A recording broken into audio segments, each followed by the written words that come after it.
I am Steve Butler, and I am a cryptologic investigator in Los Angeles looking into murder cases, cold cases that have communications, like the Zodiac case, Cheri Jo Bates case, and the JonBenet Ramsey case. Recently, I was given anonymous tips that some of the work that I was doing was showing up in the ransom note of the JonBenet Ramsey case, and it was true. Then I was curious as to the Cheri Jo Bates case. Did a lot with the envelopes, we did stuff with the letters, but everybody had convinced me that the confession letter was a hoax. The FBI and Riverside PD actually got DNA off of the confession letter, and according to the press release that I was able to read, that I can't find anymore when I go online, it said that the FBI or the Riverside Police or both interviewed the guy. In other words, they put out a name or something, or they were looking for somebody. He realized it was, the jig was up, so he turned himself in. And apparently what he said was, I wrote the Cheri Jo Bates confession letter as a teenager. It was a sick joke. I don't know anything about the murder. And apparently, according to what we've been told in the public, Riverside Police Department and the FBI took him at his word, and then cryptically said that they no longer thought that the Zodiac had anything to do with the Cheri Jo Bates murder. Now, I know differently, right? Because in my investigation, I can tell that the desktop poem, which has RH at the bottom, right, has cryptologic coding that goes back to people that were in the Zodiac. Now, this was 1966.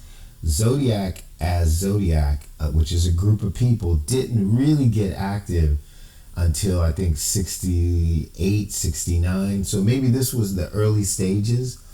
But there was one person in the group who's very, very, very key to all of this. His name is Albert Lee Terry Jr. And he's from Vallejo. And supposedly he died in 1971, right? So, who's going to be looking for Albert Lee Terry Jr.? He's gone, right?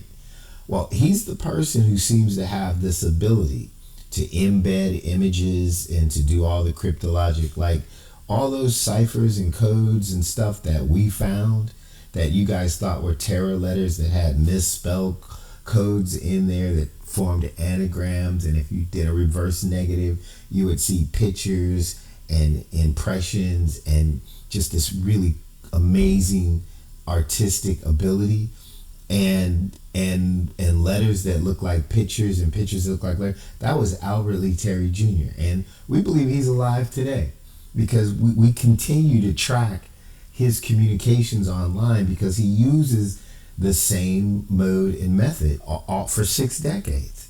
You can recognize it. It is so unique and so repetitive. Why would he change? It seems like he never got caught, or at least he realized that he's a protected person. We believe in 1971 that he was put into some kind of witness protection program, but he was never going to testify, right? It was just to shut his mouth, because some really high-ranking people may have been involved in the Zodiac thing, and it was a military situation that kind of got swept under the rug because it was pretty high up and pretty powerful. But Albert is a psychopathic murderer on his own, right? And I don't see any evidence that anybody told him to murder Cheri Jo Bates.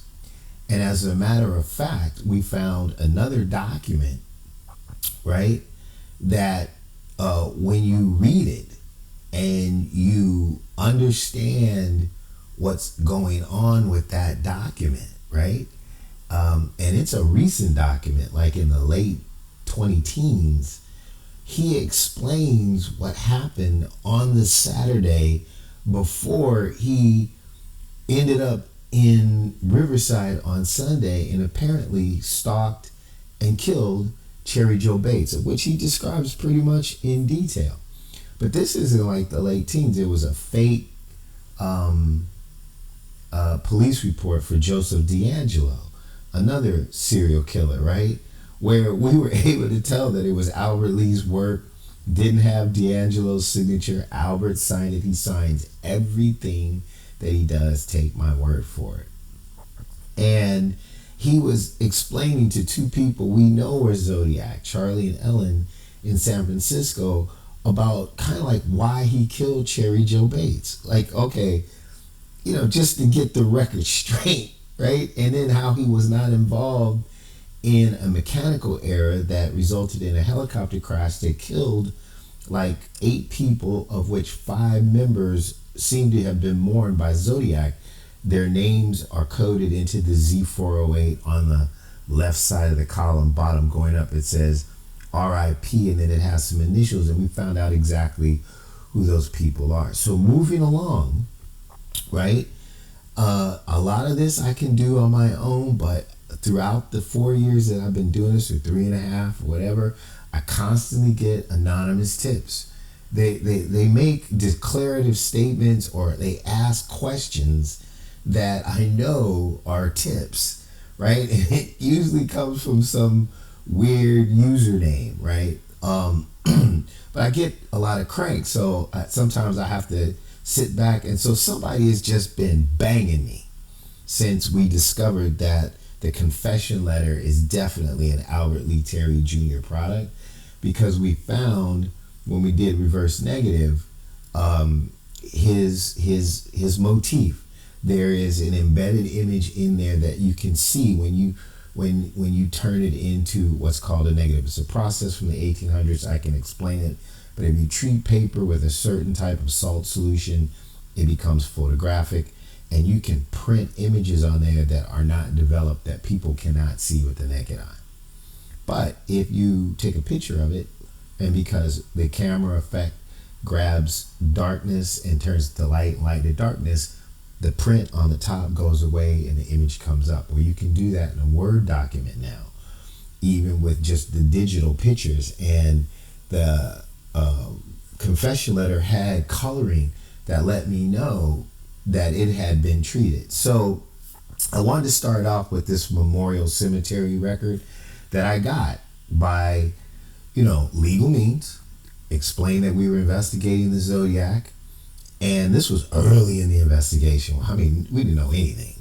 And the caretaker was like, he didn't respond until I said I was investigating the Zodiac. Almost like he was waiting for that call for like 60 years.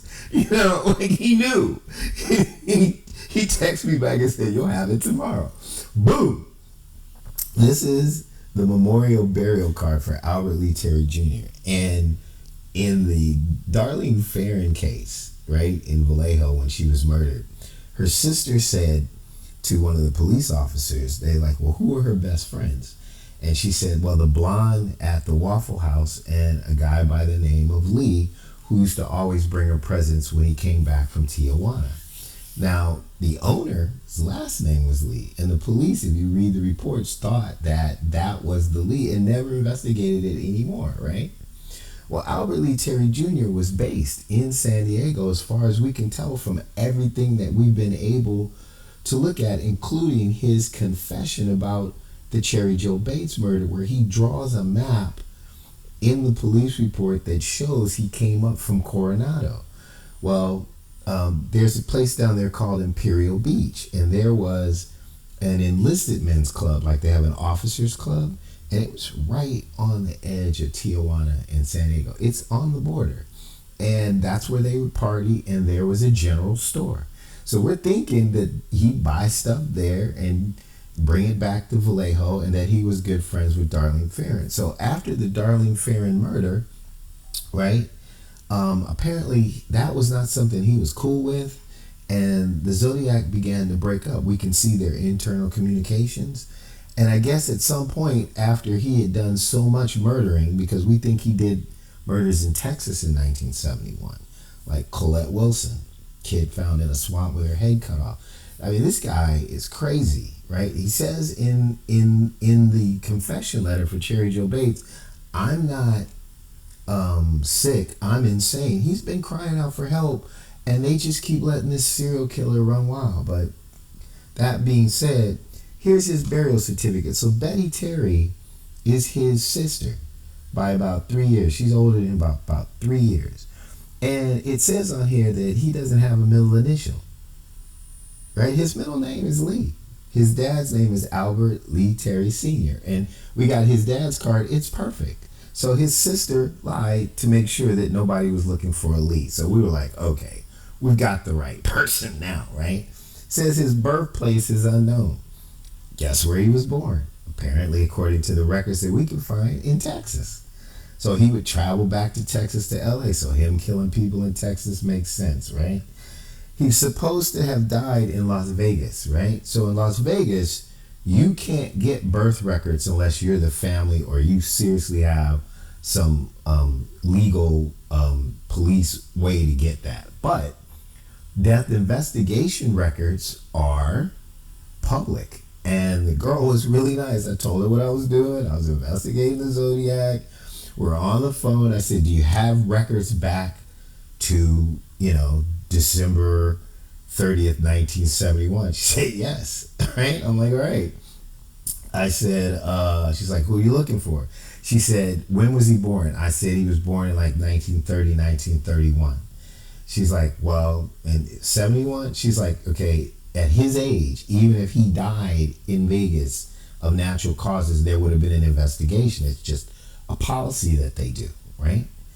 So she checked. There was no investigation for an Albert Lee Terry Jr., Albert Terry Jr., nothing. Zero. Zippo. Doesn't exist, right? And then they used his birthday, December 30th, as the same as his death date. It's kind of lazy, faking this thing. He was actually born in January, right? It gets kind of weird here, right? The burial date was January 5th, 1972, right? So he supposedly had died December 30th. That's a New Year's Day weekend.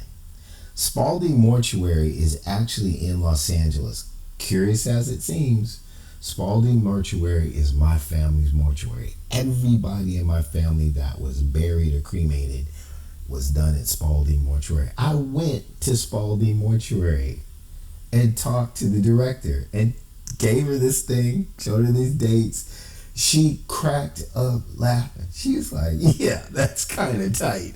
We both just started laughing. I said, you know what, girl, I don't need any more answers. We're good.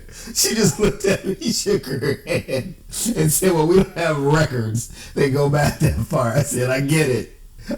We just winked at each other and said, peace out. Like I said, it's my family mortuary. So it says he finally was handled by Wiggins Funeral Home, which is where I got this card from, right?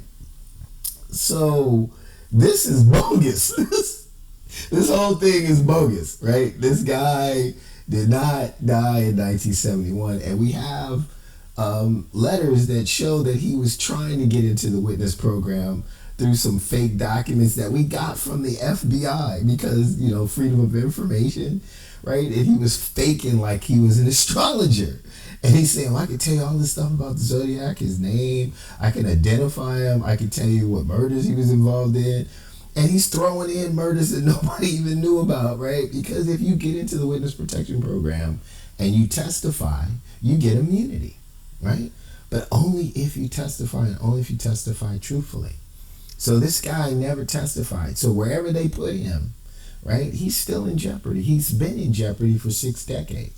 But he realized that they didn't want to prosecute and that he's protected. But then again, he doesn't get any money, right? Back then, they weren't doing birth certificates or driver's license. So he had to figure all this out. He actually could be running around with the same name minus the middle initial. Who knows? I was doing research on it, and it said that they used to do that because they wanted the people to be used to hearing their real name as their first name so they wouldn't freak out or not listen when somebody's calling them. So all that's possible. But the reason I brought you here today and started you off here is that this guy who they found in Riverside, who said that he was a teenager and wrote the confession letter as a sick joke, that apparently the Riverside Police Department and FBI are accepting at face value is bogus, right? He told them the truth. His DNA is on it. He can't get away from that. But he didn't give him the whole story because he didn't create that document. Albert Lee Terry Jr. did. He's the only person I've ever seen with this kind of magic, right? But besides that kind of magic, for the last 2 days, some bogus Reddit account that just keeps coming up. And I don't know if it's coincidence and luck that this guy is asking, what's the real message in this mirage of images, right, that comes up that I'm going to show you in a minute, or if it's an anonymous tip. And I said, you know what?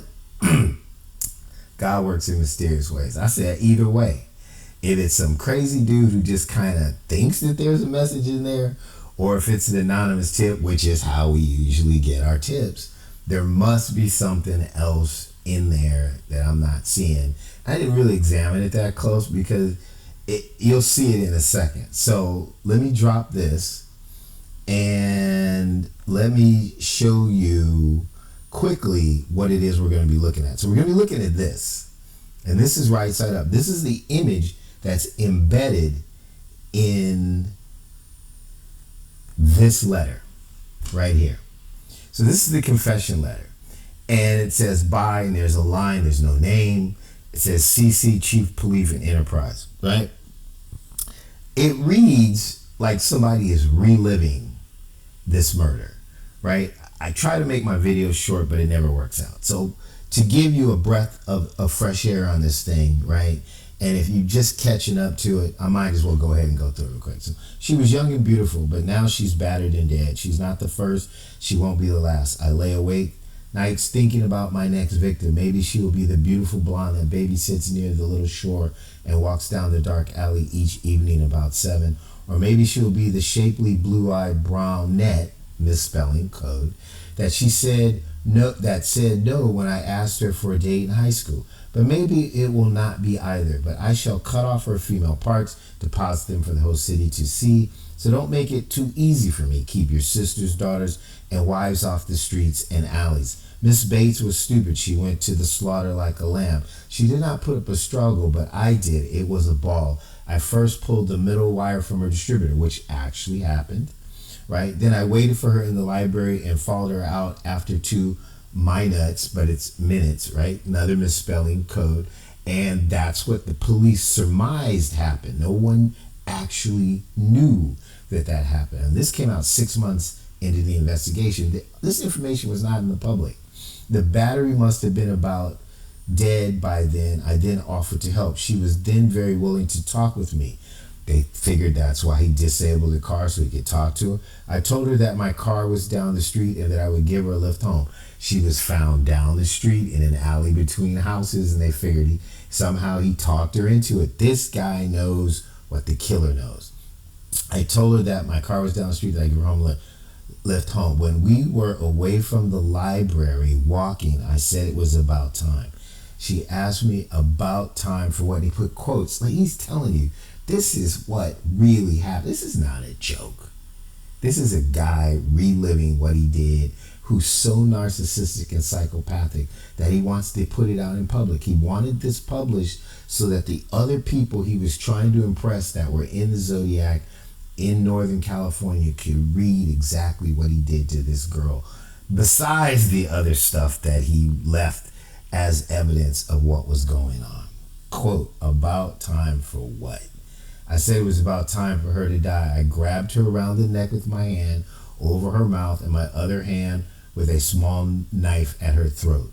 She went very willingly. Her breast felt very warm and firm under my hands. This is not a sick joke. This is a guy telling you how he killed this girl. But only one thing was on my mind, making her pay for the brush-offs that she had given me during the years prior. So he might have known her.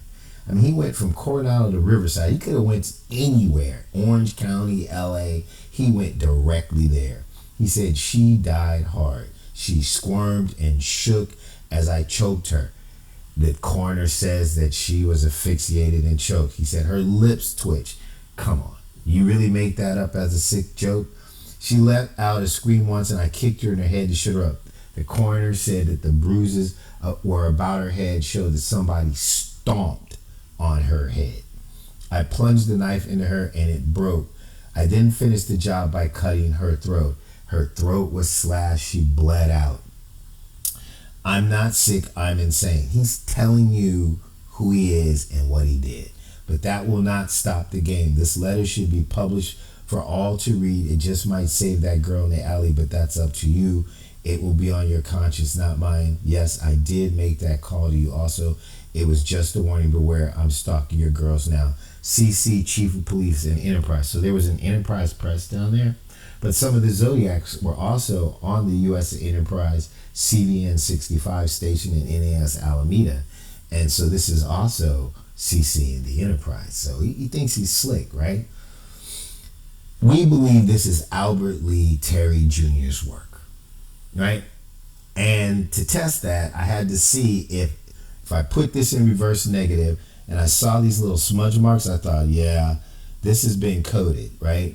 Will it bring up an image? And that was going to show me that this is his work. He's the only guy I know that does this stuff. And then this line, right, is Morse code. They use that. A dash is a T by Terry, right? So let me bring that down and come back to here. So this is what we found once we put it in reverse negative. I mean, look at that, right? That is not random. And there are a myriad of images in here. So when I first saw it, I knew it was Albert Lee Terry Jr.'s work. I mean, you know, with the people, the hats, all this stuff. And then I thought that it wasn't done completely randomly. I believe that, you know, what he does a lot is topography. So these are probably showing maps of different places, like where he was or what this looks like that almost looks like Coronado and the routes he took. But I just didn't have the ability to figure it all out because there was just so much of it, right? And I just looked at it and I said, well, at least I do know this is his kind of work. But then when I was sitting there and I kept thinking about this person who was banging on me, and then I just kind of get these feelings. I just trust my inner spirit, right? I said, there's something else in there. And I want to see if I can find it. Because the person said, well, what's the real message? I mean, what do you mean, what's the real message? That letter couldn't be any more definitive than it was. And I'm like, so somebody's telling me that he's written a message in all these images. Because I posted this picture on Reddit. And that's what they were responding to. So I know that for Zodiac, flip things around upside down. Albert Lee always does things upside down. So you guys follow with me and see if you see what I see. So I flipped it this way and I didn't see anything, you know, obvious, right? Now I am looking for Albert Lee Terry Jr.'s work. I'm a little prejudiced here, but I'm looking for something to jump out at me, right? I flipped it here and boom, I saw it. Do you see it? A-L, right? Junior, R-H. R-H is what he puts on all the letters, envelopes, and the poem that was written in the desk that are associated in the library that are associated with the Cheri Jo Bates murder. People that are familiar with it know what this R-H is. And there it is. A-L Junior R-H. He signed it. He signed it. Now I'm going to do a little experiment with you. Right? Because I know people say, well, you're just looking for it. You just want to see whatever you want to see. And you know what? I accept that. But I don't see it anywhere else but right there. So, you know, here we go. So I'm going to do this little experiment. Right? I'm doing this for the first time with you guys watching. You're right here with me. Right? I'm not doing this without you. We're doing this together. So I'm going to fill it in and see if it looks like what I'm talking about. Excuse me laughing. This is horrible. This guy is a cold-blooded murderer, but if it wasn't so crazy, you have to laugh to not just want to cry for what this girl went through or just this guy in the shreds. I don't know what. It's ridiculous. So here we go. Watch this. That's where I did not do this prior. I'm doing this with you. I'm gonna fill in this area, right? And you tell me if this works for you.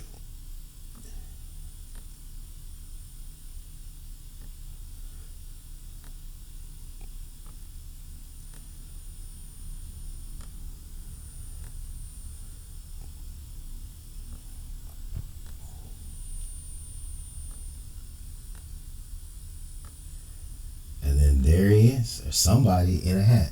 That's Albert Lee Jr. RH. I'm not making it up. If I was trying to make it up, right, and force it, I shouldn't be able to do it. Like I couldn't do that down here and come up with Al Jr. RH. There's no way I can do that in any other circumstance. It's right there. He signed it. He signs everything. Everything. Now, I'm going to save that, right? And I'm going to make it bigger so you can see it. All I did was fill in the space in the corner where I thought I saw Al Jr. RH, right? And so I know there's a lot of people that don't follow all of this. I wanted to show you, I do want to show you this. This is her. This is what happened. This is the reality. He stomped this girl head so much that it's buried beneath the level of the ground. This is the result of his work. So if you think this thing is a joke and it's funny, there's a father that lost his daughter, a person that lost their life because this idiot and this psychopath thought this was funny. You saw what he wrote, right? You saw exactly what he wrote. This is her when she was blonde, right? Guess what? This is her when she was brunette. He's talking about her. There are people who've been convicted from a dog hair. They got a guy whose DNA is on this letter. Okay? And he says it was just a sick joke. He was a teenager and they took his word for it. Seriously? They need to put him in jail for a day at his elderly ass age that he is right now and say, you either give us the whole story or you're going to sit in there for obstruction of justice. I bet they get Albert's name within 3 minutes.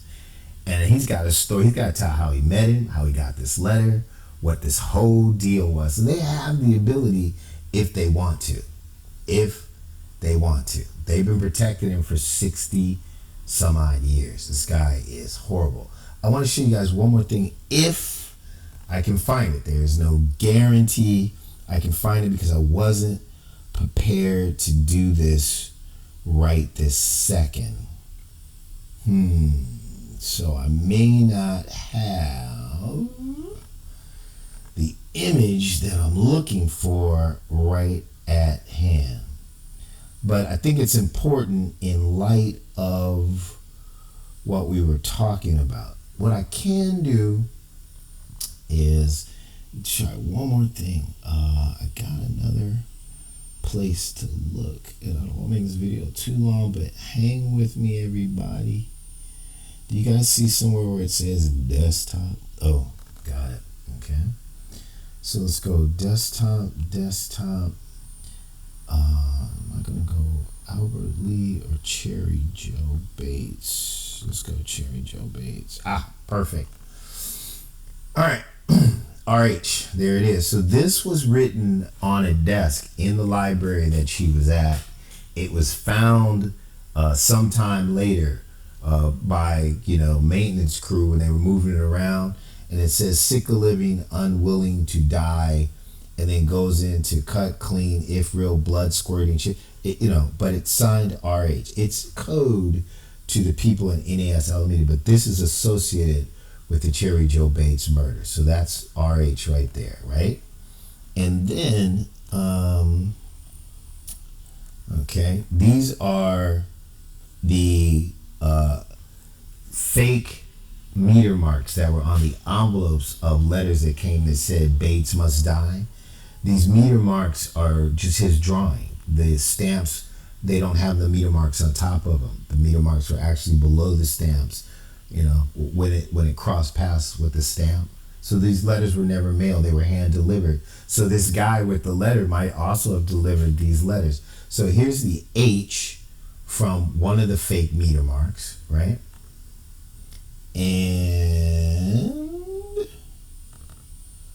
here's the R from another one of the fake meter marks, right? And then he drew pictures of him in the library in these meter marks, showing what he was doing, right? This is him sitting that's Cheri Jo. That's him sitting at the desk in the library. That's how crazy this guy is, right? In the library, right? Writing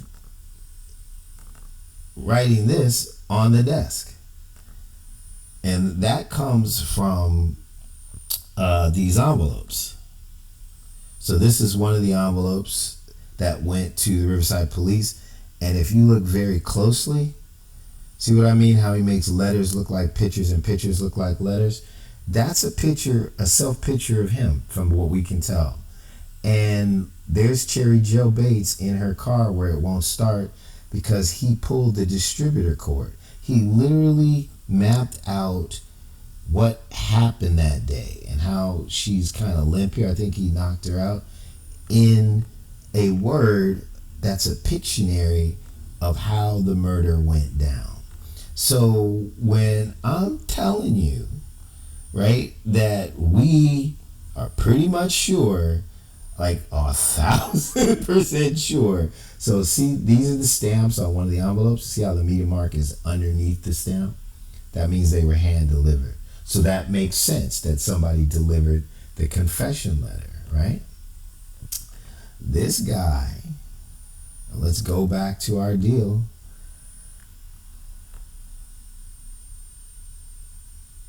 Is guilty as double. How do you say it? H-E double toothpicks.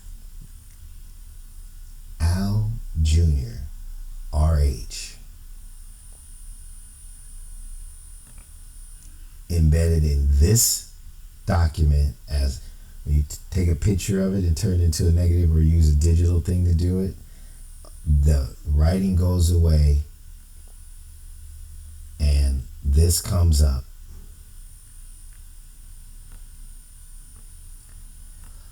Ladies and gentlemen, you cannot make that up. All right? You just can't make that up. All right, so this is Steve Butler. That's my presentation.